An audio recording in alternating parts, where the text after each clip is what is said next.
All right. Well, thank you everyone who's joined already. And undoubtedly, there'll be a few more people jumping in. But my name is Brett Price. I'm the Manager of Vendor Alliances here at Aquion. And welcome really to this start of a relationship that we now have with Phriendly Phishing.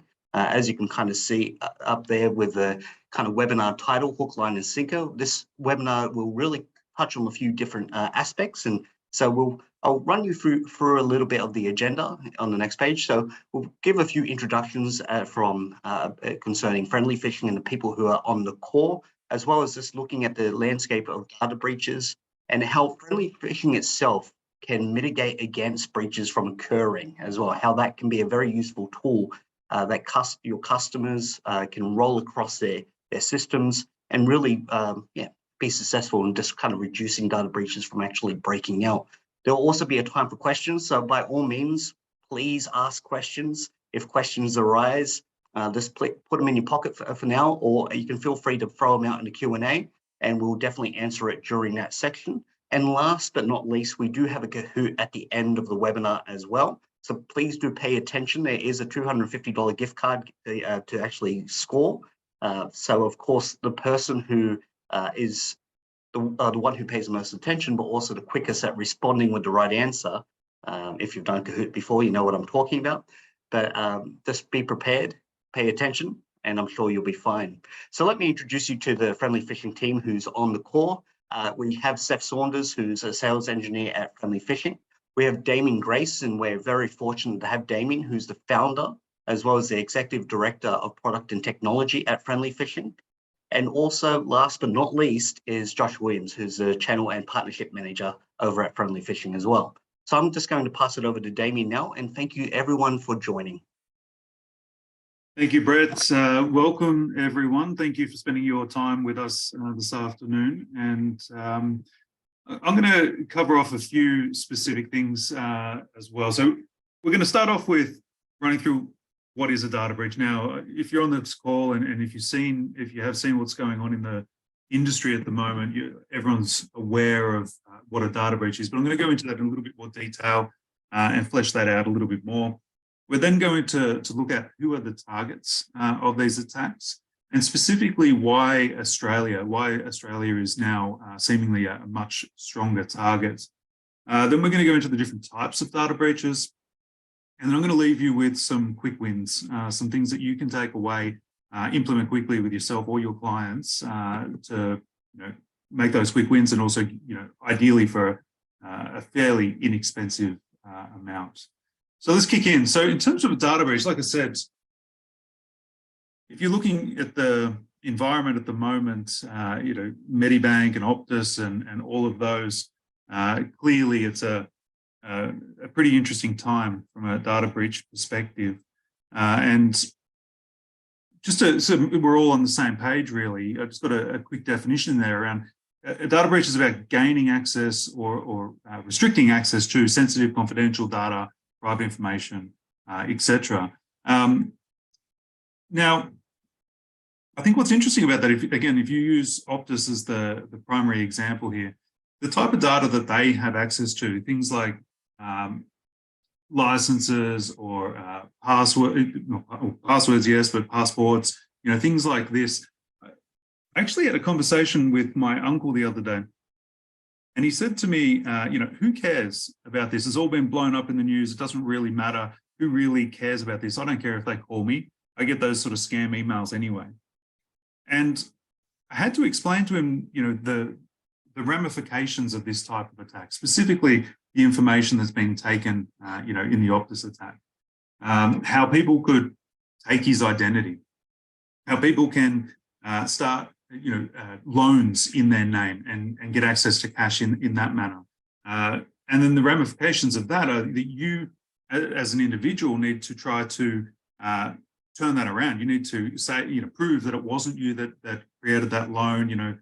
This can take years. It can damage your credit rating. There's a whole list of ramifications that can happen from that. So it's something that, even though it's massive in the news lately, there's still a lot of people that don't really get the impact, don't really understand what this really means. And in terms of what they can do, obviously they can steal data, which we've seen a lot of, but we're also seeing a lot of ransomware, which is where they will cryptographically restrict your access to data and then ask you for a ransom to unlock it. Unfortunately, there's two parts to that. One, the Australian government doesn't recommend that you pay these ransoms. You should be able to kind of go it alone and have the ability to get your systems back up and running and the like without needing to do that in theory. And we can talk about backups and the like later on as well. But even if you do pay the ransom, there's no guarantee that they'll give you the unlock key to decrypt your data. And there's also no guarantee that the key that they do give you will actually work. So it's best not to rely on paying ransoms for, this sort of thing. A lot of the attacks that happen, especially when it's a state-sponsored type of attack, they'll actually monitor your network and they can monitor your network for months without you knowing that they're there. It's actually very common for them just to sit in your environment and monitor what's going on before they take their actions. And then a good example of that is actually with the modifier and the inbox piece as well. So like with BEC types of attacks where they can be on your inbox and they can monitor everything you do and they can be patient. A lot of these attacks are actually very patient, where they'll monitor, they will learn how you talk, learn who you react to. They could wait until you're away on leave before they'll start doing their attacks, or when you're on a plane and you can't respond. They can set up automated rules to stop you from seeing the emails that they're sending or that are coming back from ones that they've sent. They can modify things like invoices to be paid to not to your organization, but to an attacker-owned bank account. Like there's a lot that they can do in this manner. So a data breach, while it's big in the news at the moment, it's not, what we're seeing in the news isn't, all of it. There is so much more that it involves. And so in terms of who the targets are, well, really it's everyone. It used to be enterprise as the primary target. They were the big ones that they had all the data that everyone wanted. But now with things like ransomware and the like, it's kind of everyone, and anyone can be a target, and everyone can actually give the attackers the money rewards that they're after, more so than the data rewards. Individuals as well.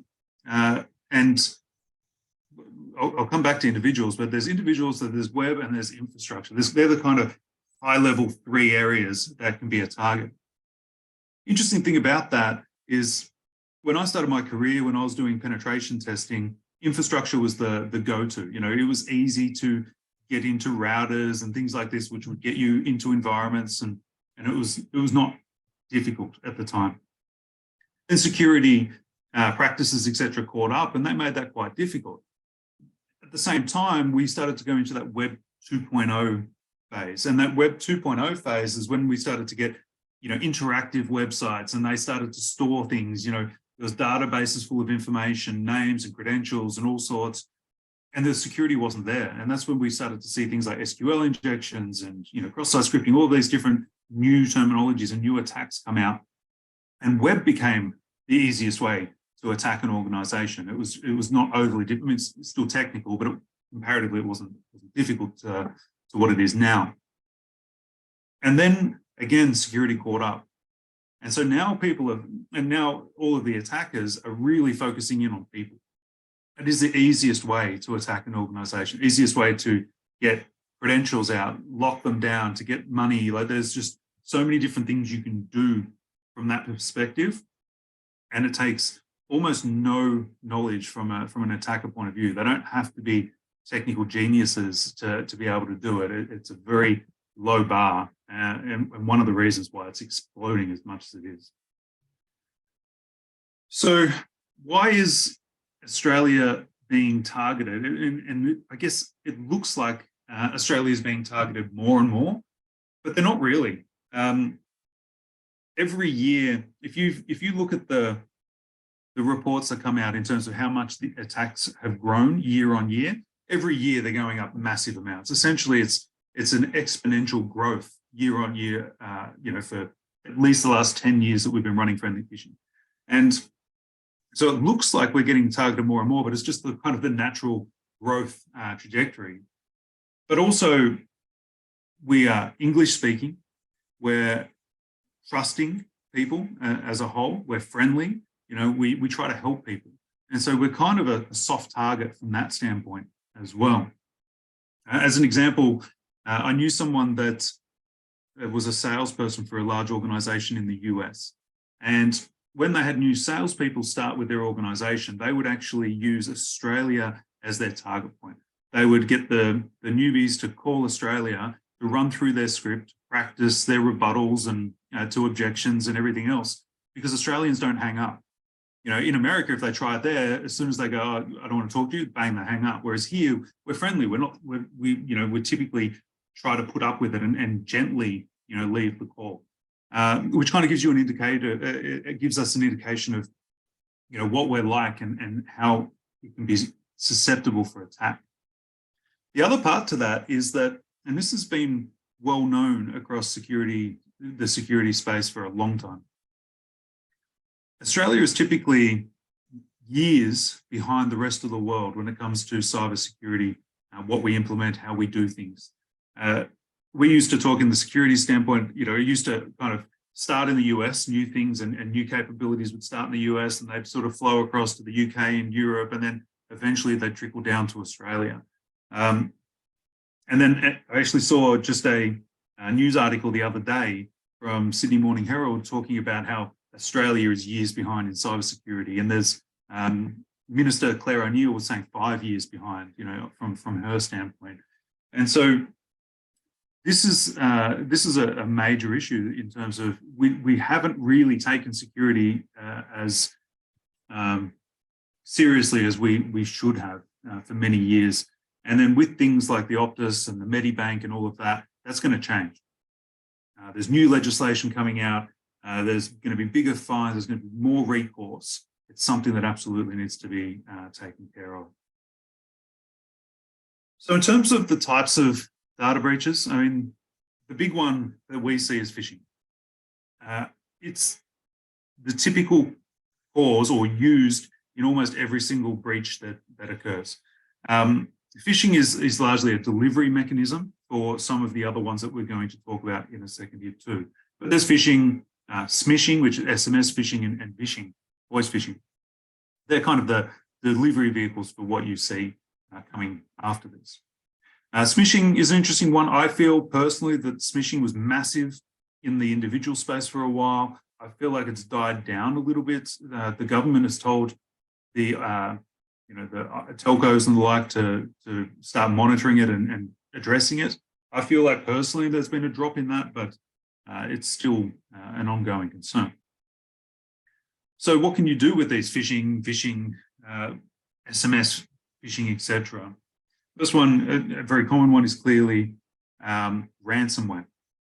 So ransomware is it's like I said before, cryptographically locking you out of your environment. My brother actually works for a very large manufacturing company. He called me up the other day. He turned up to work, and the organization said, "Look, we've got nothing for you to do today. Go and sweep floors." It's they had a ransomware attack. It locked everything down. It knocked out all of their key systems. They couldn't get access to anything. Every week I'd give him a call and I'd be like, "So how's it going?" He's like, "Still not fixed." It took them 4 weeks to get to a point where they were operational again. And even then it was bare bones. It's a massive, massive one, ransomware. So ransomware has the ability to really cause you a lot of pain going forward. So something you need to be very aware of. Credential capture as well. This is probably the easiest attack vector there is. As an attacker, I send out a request asking you to log into something. You log into a fake account. I steal your credentials. I can log in. It can be super easy to do this. And again, it can be super devastating in terms of what you can do with this. This goes back to that BEC, business email compromise kind of attacks, where they get access to your email. They sit there, they monitor, they send out emails purporting to be from you, all of these sort of things. And it can be devastating in terms of what you can, what the attacker can do from that standpoint as well. And I've got a quick, easy win for you on that one specifically in a second.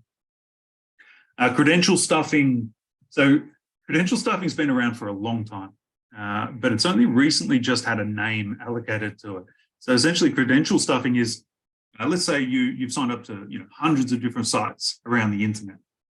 If one of those sites gets hacked, then they get a database of credentials, emails, and passwords. Sometimes they're encrypted, sometimes they're not. You can't know because you don't control, you don't know how they store your passwords. But if they get access to your email and your password, then they can start to use that combination to log into many different places around the internet, including your email account. So if you're reusing passwords, you are massively susceptible to this type of attack. And that there is a quick win. Don't reuse passwords. Use LastPass, use Bitwarden, something of the like, where you can literally set up 100-character random passwords you never have to type. You don't have to remember them. And it stops you from being susceptible to this type of attack. So definitely take that one on board if you're not doing that already. Business email compromise, we've already spoken about how that can happen. But Ubiquity a few years ago got done where they ended up paying a BEC attack, and I can't remember the number. I want to say like $64 million US or something massive, maybe 46. It was a massive amount of money. And even another organization we dealt with a couple of years ago transferred $1 million through this type of attack, and it looked completely legit to them. So that's also one that's you've got to watch out for, and something that it's important to train your users specifically in that type of attack, because it's a hard one to teach. You can't stop that with technical controls. Misconfiguration.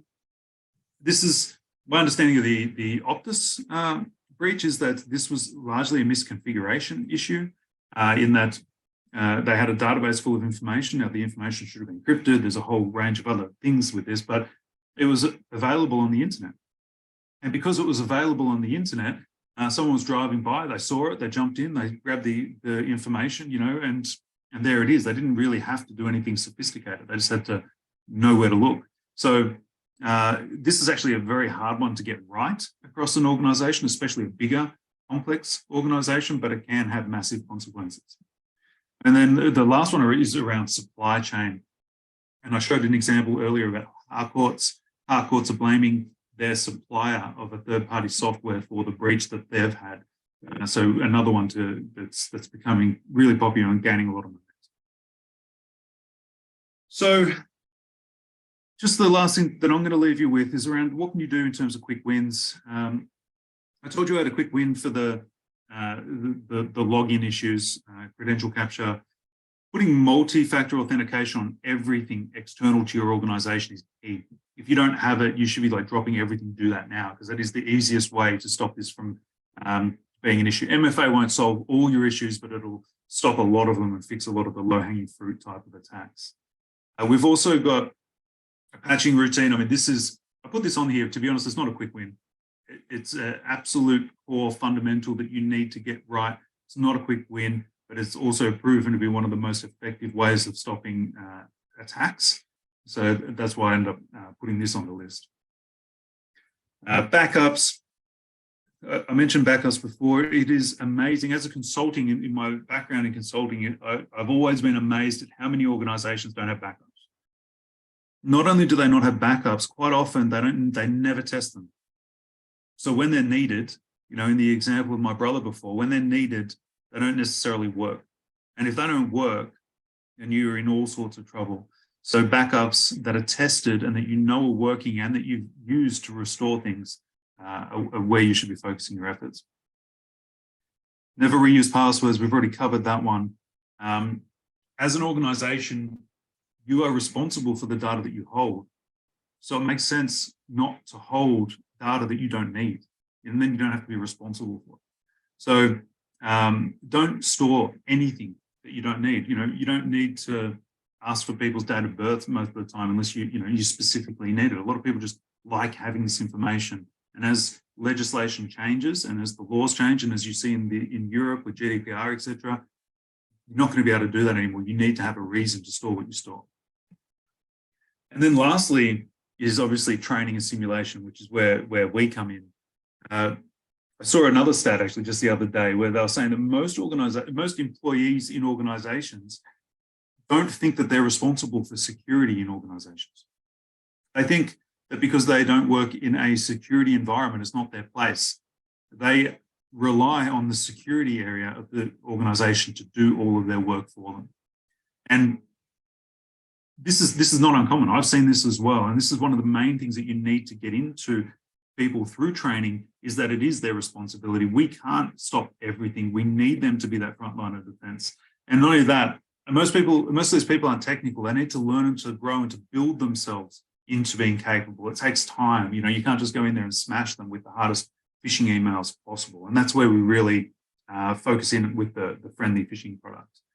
And so with that said, I'm going to hand over to Josh Williams here. Josh is our channel and partnership manager. He's going to walk you through the value and the benefits that you can get through Phriendly Phishing for you and your customers. So Josh, thank you. Thanks, Damian. Really great breakdown on what a data breach is and some really good takeaways as far as tips and tricks on how you can reduce your risk as well. Just bring it back to Phriendly Phishing as a brand in the marketplace. So really the reason why we exist is we've identified a hole in the marketplace. And what that hole in the marketplace was that a lot of traditional phishing providers would set out with the intention to try and trick their employees. So they would send out the hardest phishing email they could, trick as many staff as they can, exploit them, capture credentials, that type of stuff. Now, the difference between the traditional phishing providers and Phriendly Phishing and our whole ethos and approach is that we follow a teach, not a trick methodology. And the way I would do that is by following a learning framework. Yep, you can go to the next slide. Thanks. And we're actually trusted by several hundred companies across Australia and New Zealand, across a broad range of sectors, from state and local government to education to retail to healthcare. And you see a couple of household names there as well, such as Kmart, ING Direct, iCare, AUT. So the good thing about Phriendly Phishing as a platform is, regardless if you're sub 10 staff or 10,000 plus staff, and a large enterprise, we're quite a scalable solution. So whatever your size and segment in the marketplace, we can meet that requirement. Now, our 4 core pillars in Phriendly Phishing, and the reason why we differentiate ourselves or what we pride ourselves on, is the first one is our level of automation. So we're as far as the automation, it's been designed to be extremely user-friendly for staff. So we don't want IT resources spending hours and hours of their working day crafting, maintaining, managing a platform. So we've got a range of automated pieces there that save IT staff hours back in their working day. The second piece is our localization. So we actually have a range of different local resources spread geographically across Australia in both sales, pre-sales and technical support. And the great thing about this is not only are we in Brisbane, Melbourne and Sydney, Perth, and now in Auckland, New Zealand as well, rather than partnering with an overseas security awareness training vendor and waiting potentially multiple business days just based on the different time zones for a response, our technical support team can often solve multiple different queries on the same business day, if not in a couple of hours, which is just a huge advantage. The third thing is our custom learning paths. So we like to say that we take learners on their own unique learning journey. So we don't just do a cookie cutter approach, one and done. Every single staff member or learner in the platform goes through the same exact learning process. We take learners on their own unique learning journey through our randomized phishing simulations, which Seth will take you through with the platform demonstration. And then finally, bring it back to the methodology, our train, not trick approach. So we really want to empower learners to be better than they were yesterday and incrementally improve at the individual level and then ultimately at the organizational level as well. So they're kind of the 4 main differentiators of Phriendly Phishing. If we just, you might be asking, what's in it for me as a partner, or really there's 5 major things here. The first one, we're all here to I guess, make money, and from a margin standpoint, partnering together with the Aquion, we have some really attractive margins for new partners coming on board, where you can make anywhere up to 30% off, or 30% margin. So if you look at average deal size on a 2-year contract, say 20 grand, you buy a price to be 14 grand, you mark that up by 6 grand as well, as far as RRP, and you're making 30% margin based on deal registration and your op status, which is quite a good thing. Obviously, increasing your customer footprint as well. So there are a lot of customers today that do have overseas vendors, but there's also a lot of customers out in Australia and New Zealand that currently don't have a security awareness training platform in place. So you can position yourself as a trusted advisor when it comes to cybersecurity as well. Obviously, leveraging a local business. So one thing I didn't touch on in the last 2 slides was all our data is stored here on Australian soil. So any customer that you have as a new partner that is worried about where their data is being stored and doesn't want it offshore, rest assured it is stored here in Australia in the Sydney data centre. Obviously, the time-saving thing, and take a proactive approach to compliance and security awareness tick box exercises. So just on that one, there's a lot of cyber insurance policy providers out in the marketplace that are coming down on requirements for businesses. And they might be asking questions such as, are you conducting regular user awareness training for staff on a monthly basis? Or are you running regular phishing simulations for your staff on a monthly basis? And Phriendly Phishing solves both of those requirements as well. If we just go to the next slide. And last part from me before I pass it off to Seth is thanks to Emma and Chloe. If you jump on the friendlyphishing.com website and go /blog, you'll get access to some great little content pieces here on how to solve a data breach and improve your cyber resiliency. So I'm going to pass it off to Seth now to run through an actual demonstration of the platform. Away you go, Seth. Cheers. Thanks very much, Josh. I will just share my screen quickly here. Awesome, and then we'll jump in. So what I've got pulled up on the screen right now is the learning path timeline. So this is where you can schedule and view all of the different learning paths you have for your staff. So creating one of these blocks is very simply done with just a few clicks. We integrate with your Active Directory. So all the staff can be brought into the platform that way, and then you can create phishing simulations and training blocks for your staff very simply. This view here will give you a holistic overview of all of those different learning paths that you have scheduled. So you can see all the trainings here, all the different phishing simulations that you have available to run as well. You can see how they interact with each other, when they're going to start and finish. You can also click on these blocks and get more information about them. So if you want to know information about a training that you've sent out, who's passed, who's failed, who never completed it, who didn't start it, you can see all that information. You can also see different information for the phishing simulations that you run as well. So you'll be able to see all the people who are interacting with those emails, whether they're clicking on them, submitting their credentials, opening attachments, things like that as well. This view gives you that holistic overview of all the stuff that you currently have in the platform. But to speak further to that point that Josh brought up earlier about our solution being fully automated, we also have something called an auto enrollment feature. So what that allows you to do is automatically set up a learning path timeline for new staff who are going to be brought into the organization in the future as well. So for example, you could say, I want my general staff to receive a certain learning path timeline as soon as they get brought onto the organization. So as soon as they sync to the platform from your Active Directory, they can then be input into their own custom learning path that you set up specifically for them. You can also create a separate learning path for your HR and finance team, a different one for your managers, executives, whatever breakdown you want to have. You can create as many roles as you like so that you can customize the training and phishing simulations specifically to the people that you want. Moving forward, we'll jump into the training tab. So this is where our course catalog sits. We have a plethora of trainings that have to do with cybersecurity awareness and phishing simulations, not simulations, but phishing as well. So we can see we have the scam series that has to do with email phishing specifically that we saw Damian talking about earlier.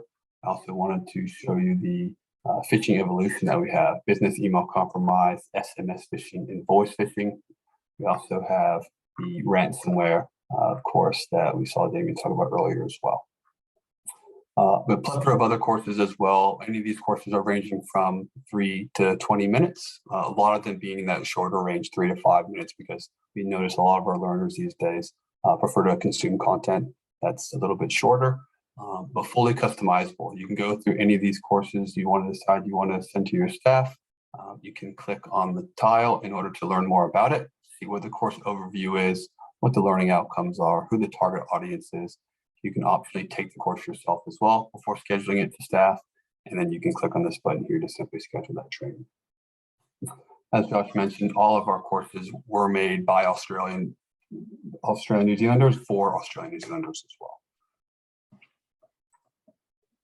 Next, we'll move to the email templates. So we have a large library of templates available for you to use. So our system being fully automated, these will automatically get assigned to your staff based off of their current sophistication level. So as Josh mentioned, we like to train and not trick. And part of the phishing simulation and what makes friendly phishing very unique is that we match the sophistication level of our templates to the user that's receiving them. So there's an automation that runs on the back end that will automatically increase the sophistication level as those staff members get better at identifying these phishing templates throughout. So throughout their phishing simulation, we're not just trying to trick them, we're trying to train them to learn how to identify these phishing emails in the best way possible. I'll move forward too quickly there, back to the email templates. You also have the ability to customize this fully. So for example, if you see some templates in here that you don't want to get sent out to your staff, maybe there's a certain theme even that you say, I don't want any COVID-19 sent to my staff, you can disable all those templates and they won't get sent out. You can also create your own templates as well from scratch, or you can upload them into the platform. That way, if you receive a real phishing email and you want those to be sent out to your staff in a safe way, you can upload that to the platform. It'll help you to disarm it and send it out to your staff as well. We also have a feature called the Phish Reporter. So this is as an add-in that can be added to Outlook or Google, which will make reporting emails very easy for your staff. We obviously want people not clicking on phishing emails, but further to that, we want them to report them as well. So making that process as easy as possible by giving them a button to click in the ribbon of Outlook so that they can do that simply. And it also filters out any of the friendly phishing email templates to the security team. So we don't want to waste our time looking at our friendly phishing emails as part of the review process when the email gets reported. But we do want them to be able to see any other email that might get reported, which we can do.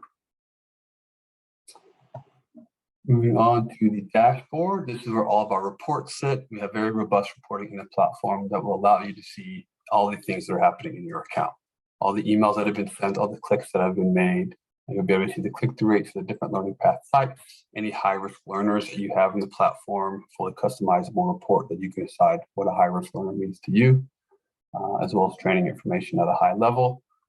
A plethora of other reports as well, which we're happy to go more into. So if you ever want to learn more, please don't hesitate to reach out. That's everything I have for the demo. I'll pass back over for a Q&A session. Thanks, Seth.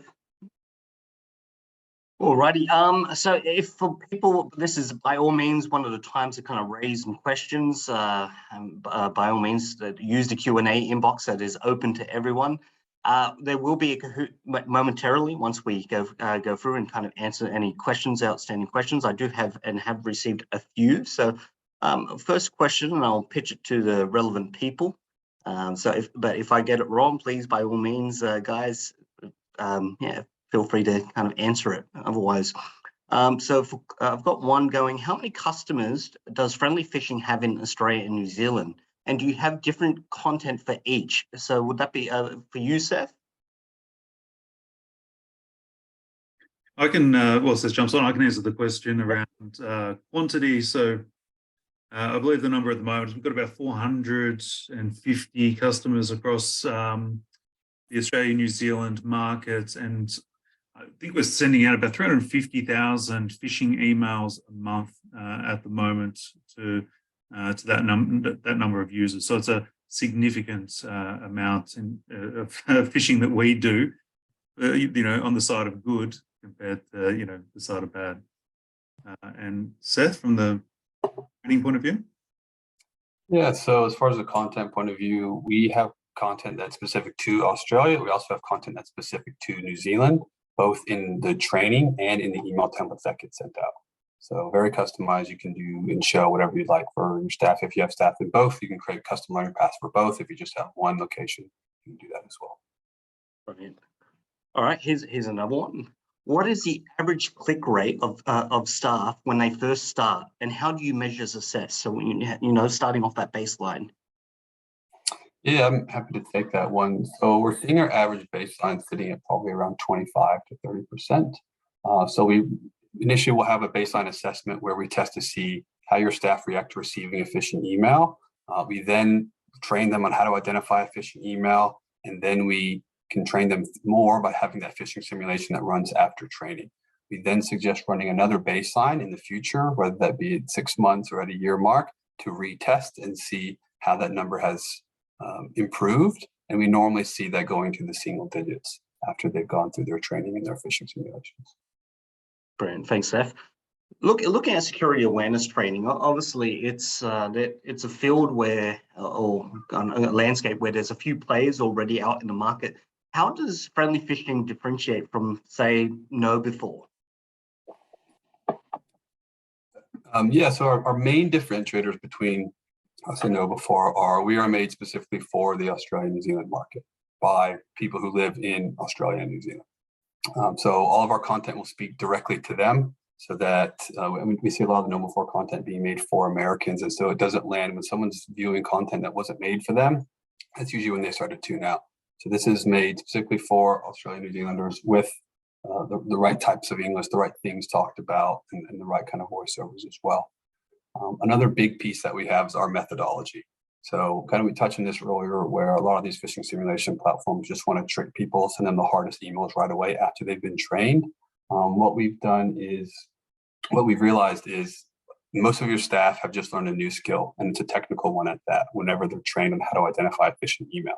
And so as part of that, we now want to give them easy problems to solve to start, so that they can look in the right places in the email, figure out they've done the right thing. And then once they've done that, we can then say, all right, you figured out all the attack vectors that are present at this level. We'll then increase your level of sophistication so that you can learn at the next level as well, instead of that tricking piece. I'm not sure if Damian had anything to add there as well. Yeah, the one thing I would add, Seth, is around how we measure success. A lot of these solutions in the market, they look at click-through rate as a measure of success. I don't necessarily think that it is. If you can trick as many people as you want, like tricking people is very easy. Changing their behavior and actually helping them is much harder. And like Seth said, to build them up and to give them the ability to learn a technical skill over time is a hard thing to do. So one of the areas I like to focus the attention is around reporting phishing emails as a measure of success. Not so much the click-through rates, but how often are they reporting phishing emails, friendly phishing emails and legitimate emails, because that allows you then, when the real emails do come in, it gives you a quick response time. It allows you to jump on those the problems that may occur from that quicker, and that alone can save you thousands of dollars in the long run as well. Great. Thanks, Damian. Thanks, Seth. I certainly think also just having that kind of really Australian workforce and support system here is just so crucial as well. Again, on top of the localized content and everything else you guys are doing, it's very much a standout piece in of itself.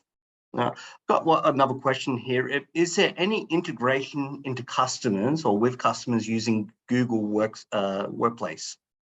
Yeah, there definitely is. We have a G Suite add-on as well that goes back into what I was saying before about measuring people based on their successes, not their failures. We do integrate at that level. Right. Thanks, Damian. And last and final question, what is the most popular training people schedule? I think the most popular is probably our Scam 101 course. So what we've done, what our training team has done, is taken the word scam and they turned it into an acronym, which stands for Sender Content Action Manage. And that's the framework we ask everyone to apply if they're going through their emails to spot those phishing emails.